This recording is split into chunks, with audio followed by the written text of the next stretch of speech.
पोल का भी रेजिड्यू, पहले तो इसको सिंपल फॉर्म में कन्वर्ट कर लो, इसका कोफिशिएंट 2 बाहर निकालो, तो ये क्वेश्चन है कुछ ऐसे बन जाएगा आपके पास, ये क्वेश्चन ऐसे बन जाएगा कॉस, ठीक है, दोबारा लिख लेते हैं, ठीक है, ये क्वेश्चन आपके पास ऐसे बन जाएगा cos 2πz divide by 2 common निकाल दें यहाँ से, बता z माइनस 1/2, ठीक है, और ये कितना आ जाएगा z माइनस 3 dz। अब आपके पास आपने रेजिड्यू किसका निकालना है, ठीक है, आपने देखो इसके रेजिड्यू का तो हमें कोई मतलब नहीं है, ये पोल तो राइट से इसके बाहर ही चला गया, तो रेजिड्यू सिर्फ इसका आएगा।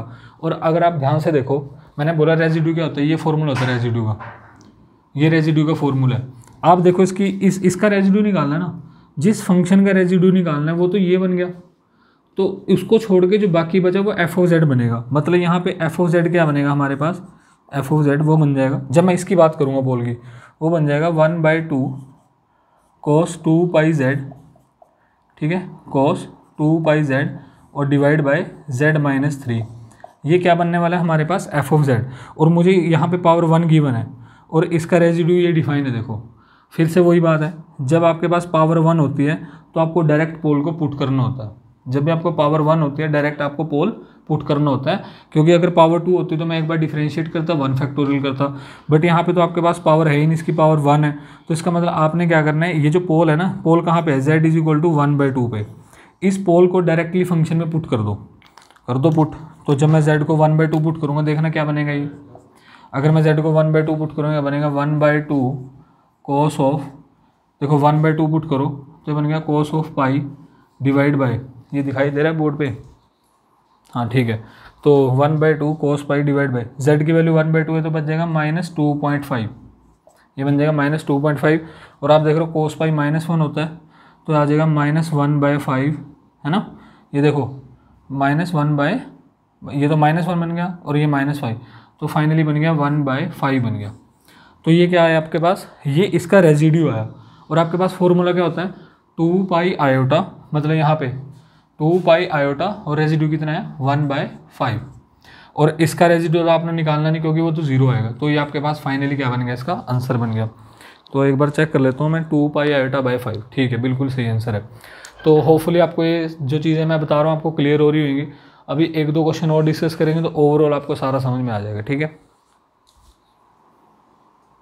ठीक है, तो हमारे पास नेक्स्ट 2 एग्जाम्पल है, क्वेश्चन नंबर 3, 4, ये गेट के क्वेश्चन है, आपने ये सॉल्व करना है, सी आपको दे रखा है। सेकंड क्वेश्चन ये इंटीग्रेशन सॉल्व करनी है, सी आपको दे रखा है, ठीक है।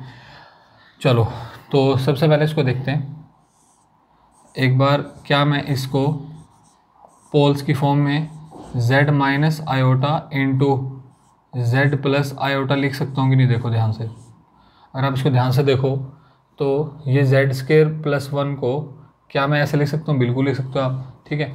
और इसको प्लॉट कर लो पहले। अब देखो अगर mod z is equal to 1 होता तो एक यूनिट सर्कल बन जाता है ऐसे, मोड z अगर 1 होता तो ये यूनिट सर्कल बन जाता, ये वैल्यू आती 1, या आती 1, या आती -1, या आती -1। लेकिन आप देख रहे हो यहाँ पे शिफ्टिंग है और ये इमेजिनरी एक्सिस पे हाफ की शिफ्टिंग है, तो ये ऊपर उठ जाएगा थोड़ा ऐसे हाफ के लिए, तो ये कहाँ चला जाएगा सर्कल, इसके अंदर इन सभी वैल्यूज़ के अंदर आप 1/2 ऐड कर दो तो ये सर्कल ना कुछ ऐसा बनेगा आपके पास, सेंटर कहीं यहाँ पे आएगा, ठीक है, सेंटर कहीं यहाँ पे आएगा और इस तरीके से बन जाएगा।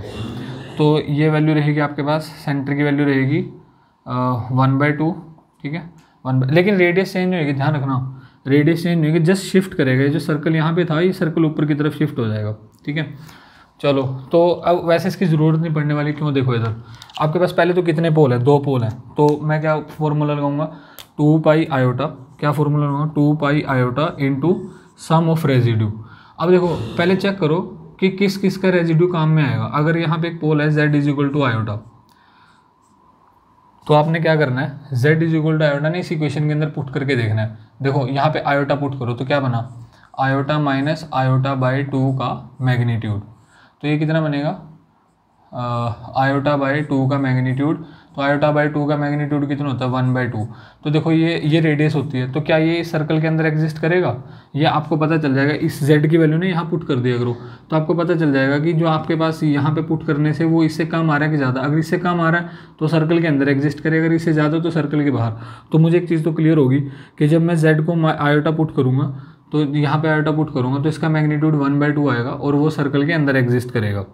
तो z is equal to iota circle के अंदर। और आप वैसे भी देखो, ये आयोटा था ना यहाँ पे, जब आप इसको 1/2 शिफ्ट करोगे तो आयोटा तो कहीं यहाँ पे एग्जिस्ट करेगा, और ये कितना आएगा 1.5 आयोटा। समझ में आ रहा है ना, सर्कल ऊपर की तरफ शिफ्ट हुआ था, यहाँ से ऊपर की तरफ शिफ्ट हुआ था, तो ये तो एग्जिस्ट कर रहा था। लेकिन अगर दूसरा पॉइंट देखोगे z is equal to minus iota, z is equal to, ये पॉइंट क्या बनेगा, पहले -1 पे था, अब आ जाएगा -1/2 पे, मतलब माइनस आयोटा बाई 2 पे। तो माइनस आयोटा तो कहीं यहाँ पे रहेगा, तो आप देखोगे ये पोल इस सर्कल के अंदर एग्जिस्ट नहीं करेगा। दूसरी चेकिंग कैसे कर सकते हो, z is equal to minus iota यहाँ पे पुट करो, इसको यहाँ पे पुट करो, तो क्या बना mode of minus iota by 2। अगर आप यहाँ पे पुट करोगे तो ये माइनस आयोटा, तो कितना बन गया -1.5 आयोटा बन गया। इसका मैग्नीट्यूड कितना आएगा 1.5। लेकिन आप ये एक से ज़्यादा आ गया ना, इसका मतलब ये सर्कल के बाहर एग्जिस्ट करेगा। ऐसे चेकिंग होती है। तो सिंपल सी बात इतनी बच गई कि आपके पास जो रेजिड्यू आएगा वो इसके वाला आएगा, इसका कोई रेजिड्यू नहीं आएगा।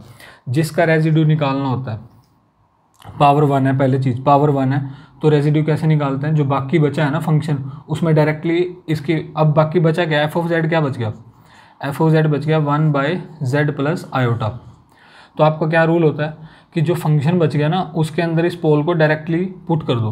तो z is equal to iota में पुट कर दो, तो एफ ऑफ आयोटा कितना आ जाएगा, ये आ जाएगा 1/आयोटा प्लस आयोटा 2 आयोटा, तो ये आ गया 1/2 आयोटा। और फाइनली अगर आप इसको सोल्व करोगे तो आपके पास आंसर आ जाएगा पाई। तो समझ में आ रहा होगा आपको यार, बहुत इजी क्वेश्चन है कॉम्प्लेक्स नंबर के, ठीक है। एक क्वेश्चन और सोल्व करते हैं, ये लिखा हुआ है यहाँ पे। तो सबसे पहले तो इसको नॉर्मल फॉर्म में ले आओ, मतलब z² - 4 डिवाइड बाय, ये क्या बन जाएगा z - 2 आयोटा, और ये क्या बन जाएगा z + 2 आयोटा, है ना।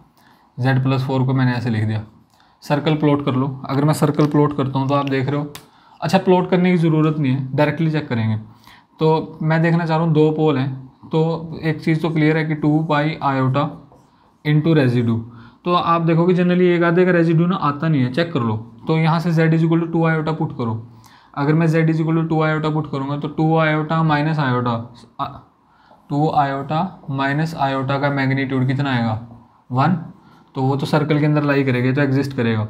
इसको देखो -2 आयोटा अगर मैं पुट करूँगा, -2 - 1 -3 आयोटा का मैग्नीट्यूड करोगे तो 3, वो 2 से ज़्यादा, इसका मतलब सर्कल के बाहर चला जाएगा। तो आपको सिर्फ रेजिड्यू इसकी वजह से निकालना है। जिसकी वजह से रेजिड्यू निकालना होता है उसको तो छोड़ दो, और जो बाकी बचा वो क्या बच गया एफ ऑफ जेड, और उस एफ ऑफ जेड में उस पोल को पुट कर दो।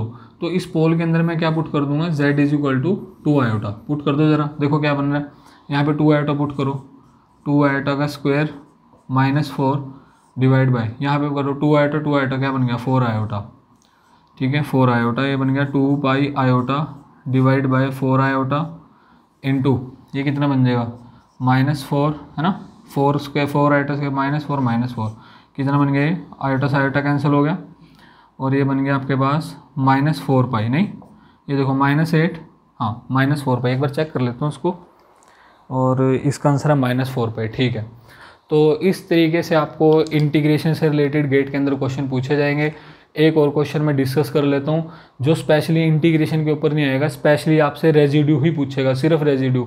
तो एक क्वेश्चन वो है कि एक फंक्शन दे देगा, पूछेगा इसका रेजिड्यू निकालो, अभी करते हैं उसको भी। तो ये लास्ट क्वेश्चन है हमारे पास। क्वेश्चन आपसे एफ ऑफ जेड आपको दे रखा है, क्वेश्चन लिखा है फाइंड रेजिड्यू, ठीक है। तो आपसे क्वेश्चन पूछा गया find the value of residue.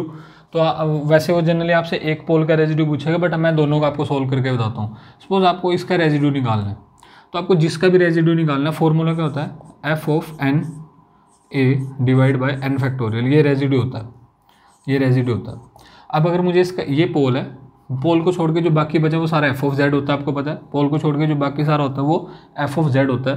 पोल की पावर जो है वो 1 है, पोल की पावर 1 है, तो इसका मतलब n की वैल्यू 0 है, मतलब आपने डिफ्रेंशिएट नहीं करना, सीधी वैल्यू पुट करनी है। पोल कहाँ पे है, z इज इक्वल टू 1 पे, तो इसको छोड़ के जो बाकी फंक्शन बचा वो f ऑफ z बच गया।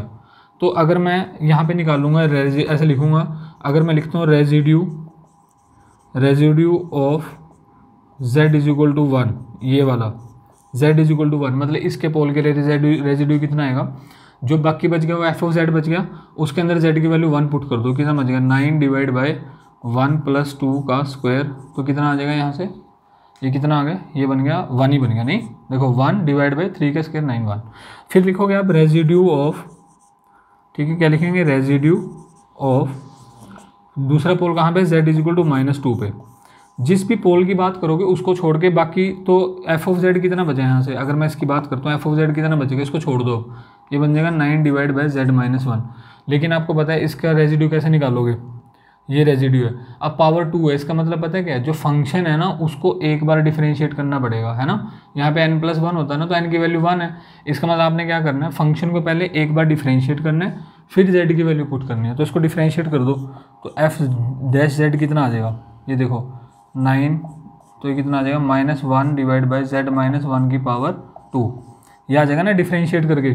अब यहाँ पे आपने क्या करना है, z को -2 पुट करना है, तो z को -2 पुट कर दो इधर, तो आपके पास रेजिड्यू कितना आ जाएगा, ये रेजिड्यू आ जाएगा -2 पुट कर दो, तो ये बन गया -9 डिवाइड बाई कितना पुट करना है, -2 -1 -3 का स्क्वायर, तो आप देखोगे आंसर आ जाएगा आपके पास -1 आ जाएगा। ये दिख रहा है ना स्क्रीन पे, हाँ ये दिखाई दे रहा है। तो इस तरीके से आपको रेजिड्यू निकालना है कि ये भी कर लेते हैं सिंपल सा क्वेश्चन। सपोज आपको इसका z इज इक्वल टू 0 पे रेजिड्यू निकालना है इस पोल के लिए, जिस पोल के लिए निकालना है उसको छोड़ दो, बाकी बचा f ऑफ z, क्योंकि सभी की पावर 1 1 है तो डायरेक्ट पुट कर दो, z को 0 पुट कर दो, कितना आएगा इसके लिए रेजिड्यू 1 डिवाइड बाई, ये 0 बन गया, ये 0 बन गया तो -1, ये 0 बन गया तो -2, तो रेजिड्यू आ जाएगा 1/2। फिर z इज इक्वल टू 1 का पोल जो है, इसके लिए जब रेजिड्यू निकालोगे तो आप इसको छोड़ दोगे, और जहाँ जहाँ पे फंक्शन है वहाँ पे जो बाकी बचा वो f ऑफ z बन जाएगा, और z को 1 पुट कर दो, बन जाएगा 1 - 2 डिवाइड बाई 1 इंटू 1 - 2, तो देख लो जो भी बन रहा है, ठीक है, ये कितना बन जाएगा -1 डिवाइड बाई -1, और ये बन गया 1। तो इस तरीके से आप सिंपली क्या कर सकते हो, मतलब रेजिड्यू निकाल सकते हो। तो डन है यार इतना। तो ये बहुत इंपॉर्टेंट जो वीडियो मैंने आपको बताया कॉम्प्लेक्स नंबर, ये ऑलमोस्ट डन है। अभी 15 से 20 मिनट की या मैक्सिमम 25 मिनट की एक वीडियो और बन जाएगी, तो आपके पास कॉम्प्लेक्स नंबर खत्म हो जाएगा। मैक्सिमम गेट के क्वेश्चन मैंने डिस्कस कर दिए, और जो चीज़ें रहेंगी वो मैं नेक्स्ट वीडियो के अंदर डिस्कस कर दूंगा। तो आपको फालतू टाइम ख़राब करने की ज़रूरत नहीं है, ठीक है। तो इनफ है ये, अगर आप इतना पढ़ लेते तो गेट में से बाहर क्वेश्चन ही आपसे पूछा जाएगा। तो फाइनली थैंक यू, और है ना, तो आपको होपफुली ये समझ में आया होगा। और जो भी आपके फ्रेंड्स हैं जो भी गेट की तैयारी कर रहे हैं, गेट IAS की, ठीक है, तो आप प्लीज़ उन लोगों को शेयर करो, लिंक जो भी चैनल का लिंक है उसको शेयर करो, उनको बोलो सब्सक्राइब करें, ठीक है। और वीडियो को ज़रूर लाइक कर देना अगर आपको ये वीडियो पसंद आई है, ठीक है। थैंक यू, मिलते हैं नेक्स्ट वीडियो के अंदर।